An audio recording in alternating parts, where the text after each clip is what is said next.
ഇന്നൊരു ചേഞ്ചിന് വേണ്ടി we are shooting outdoor for the first time. കാരണം കഴിഞ്ഞ 4 മാസമായിട്ട് we have been shooting inside a room. അപ്പോൾ ഒരു ചേഞ്ചിന് വേണ്ടി ചെയ്ത് നോക്കുന്നതാണ്. So it's our first outdoor shooting. In the pickle, അച്ചാറുണ്ടാക്കുക എന്നല്ല എൻ്റെ അർത്ഥം. In the pickle means if you are in a very difficult situation, you can say, I'm in the pickle. Hi guys, welcome to Aura Career Guidance YouTube channel. You can see the same video on YouTube, Facebook and also on Instagram. ഇന്നൊരു ചേഞ്ചിന് വേണ്ടി we are shooting outdoor for the first time. കാരണം കഴിഞ്ഞ 4 മാസമായിട്ട് we have been shooting inside a room. അപ്പോൾ ഒരു ചേഞ്ചിന് വേണ്ടി ചെയ്ത് നോക്കുന്നതാണ്.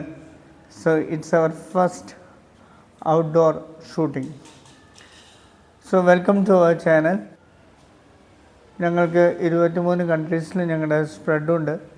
V have got 1500 tied up colleges round the globe and 1000 colleges within India. And we are catering around 300,000 programs in various universities. Aura Career Guidanceൻ്റെ YouTube channel ഡീറ്റെയിൽസും Aura Career Guidanceൻ്റെ email ഐ ഡിയും Aura Career Guidanceൻ്റെ website ഡീറ്റെയിൽസും ഞാൻ ഈ വീഡിയോടൊപ്പം നൽകുന്നുണ്ട്. അതുമാത്രവുമല്ല, ഷിബുവിൻ്റെ പേഴ്സണൽ മൊബൈൽ നമ്പറും ഈ വീഡിയോയുടെ മുകളിൽ കാണാവുന്നതാണ്.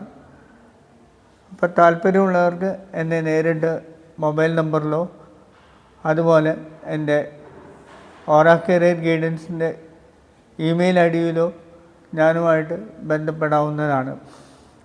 ഞാൻ പലപ്പോഴും അമേരിക്കൻ ഇഡിയംസ്, ഇംഗ്ലീഷ് പ്രൊനൗൺസിയേഷൻ എന്നീ ടോപ്പിക്സാണ് ഞാൻ പലപ്പോഴും ചെയ്യുന്നത്. കാരണം വിദേശത്ത് ഉന്നത വിദ്യാഭ്യാസത്തിന് പോകുന്ന കുട്ടികൾക്കോ അല്ലെങ്കിൽ വിദേശത്ത് ജോലി ചെയ്യുന്നവർക്കോ അത് ഒരു പക്ഷേ യൂസ്ഫുള്ളായി ആയാലോ എന്ന് വിചാരിച്ചിട്ടാണ് ഞാനത് ചെയ്യുന്നത്.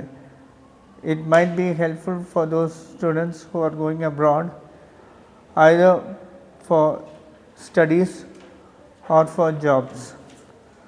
So today also we are going to introduce a Shakespearean idiom and it's called in the pickle. അച്ചാറുണ്ടാക്കുക എന്നല്ല എൻ്റെ അർത്ഥം. In the pickle means if you are in a very difficult situation, you can say, I'm in the pickle, so I need a solution from your side. അപ്പോൾ ഒരു difficult സിറ്റുവേഷനിൽ നമ്മൾ അകപ്പെടുമ്പോൾ നമുക്ക് ആരെങ്കിലുമായിട്ടൊരു opinion അല്ലെങ്കിൽ ഒരു അഡ്വൈസ് വേണമെങ്കിൽ അത്തരം സാഹചര്യങ്ങളിൽ നമ്മൾ യൂസ് ചെയ്യുന്ന ഒരു ഇഡിയമാണ് in the pickle. It's a Shakespearean idiom. സാധാരണ UK പോലുള്ള കൺട്രീസിലൊക്കെ വളരെ ഓഫൺ അവർ യൂസ് ചെയ്യുന്ന ഒരു ഇഡിയമാണ്. കൊളോക്കിയലായിട്ട് അവർ യൂസ് ചെയ്യുന്നതാണ് ഇൻ ദ പിക്കിൾ. അപ്പോൾ ഇവിടുന്ന് പോകുന്ന കുട്ടികൾ ആദ്യമായിട്ടിത് കേൾക്കുമ്പോൾ ദേ ഷുഡൻറ്റ് തിങ്ക് ഇറ്റ്സ് റിഗാർഡിങ് അതിൻ്റെ ലിറ്ററൽ മീനിങ് എടുക്കരുത്. അച്ചാറുണ്ടാക്കുന്നതിനെ കുറിച്ചല്ല പറയുന്നത്. It means that particular person is in a very difficult situation and he wants an advice, he or she wants an advice from your side. So that's all for today. Keep in touch. Bye bye. Thank you.